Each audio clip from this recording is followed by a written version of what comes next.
Моменталната состојба на наукниот живот е полоша од порано, ќе речем. Не е дека дека го нема наукниот живот во Скопје или во Македонија, тој постои, но е премногу сконцентриран кон одреден тип на култура, која што не го зафаќа алтернативниот дел на културата, кој зашто има многу различни гранки во тоа.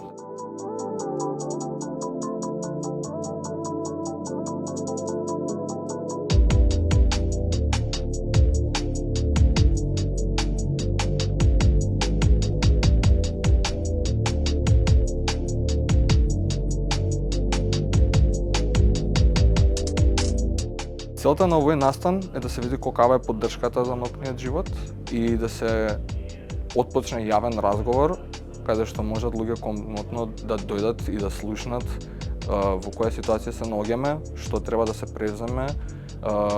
кои се луѓето кои што се засегнати и да се види што може понатаму да се прави, за да не дојдеме пак во истата ситуација кроз 5 години, 2 години, 1 година или било колку години.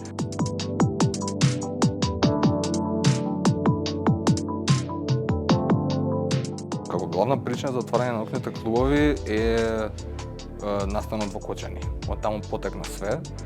и комплетно се сложам со тоа дека требаше да бидат затворени и да се исчешлаат сите клубови кои што не ги исполнуваат сите стандарди кои што треба да се исполнети. Знам за одредени локали кои што се потрудиле да го исполнат тоа, но се уште се во дел од бирократскиот наш систем каде што ги вртат константно и не добиваат никаква дозвола.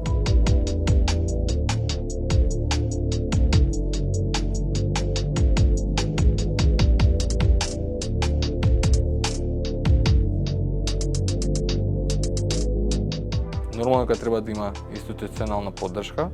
во сите држави низ светот, има одредени регулативи и одредени сектори во системот каде што се грижат за тоа, се бидејќи самото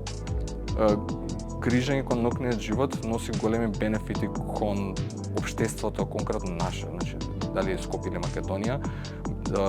се развива туризам, се развива економија на одреден начин, се доаѓаат луѓе, се запознаваат, социјалниот аспект е многу битен, значи сите тие работи зависат од институциите каде што они треба да помогнат, бидејќи ние како нормални граѓани не можеме ништо да постигнеме.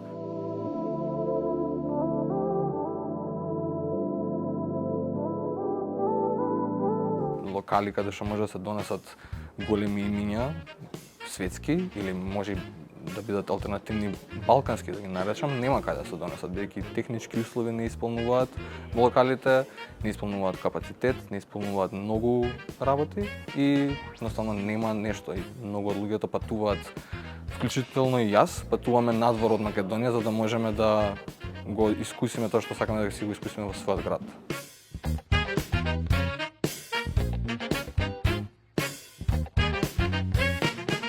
Многу повеќе е погодена алтернативната сцена. Алтернативната сцена е погодена од аспект дека е непозната за одредени луѓе